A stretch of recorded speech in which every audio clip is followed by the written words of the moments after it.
I have like a bunch of different breaking pitches. Like, how many pitches do you actually have? Like, I see people say like 8 to 10. Like, how many do you actually think you have? Let's start there. So in a game, I'm throwing 8 different variations of pitches. Okay. But, I mean, it's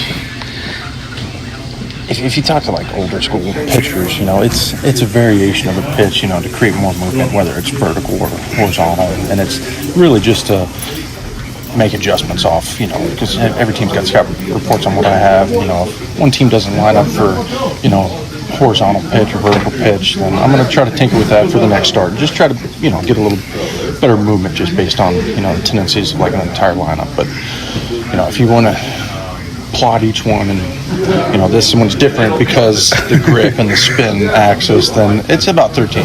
Well, what goes into that? Like, how do you learn so many different ones? Just like different grips and variations, like you were saying. Is that kind of what helped you go from a reliever to a starter, like picking up all those different pitches?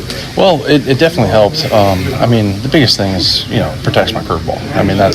The curveball's my pitch, always has been. And, as a reliever, I can rely on that for an inning. But to rely on that for 6-7 innings, you need more weapons to disguise it. So that's kind of what goes into it. But I think it's definitely helped me be able to make those adjustments throughout a game or throughout a season. And I just come up with playing catch every day. There's always some seam feels good because every baseball feels different.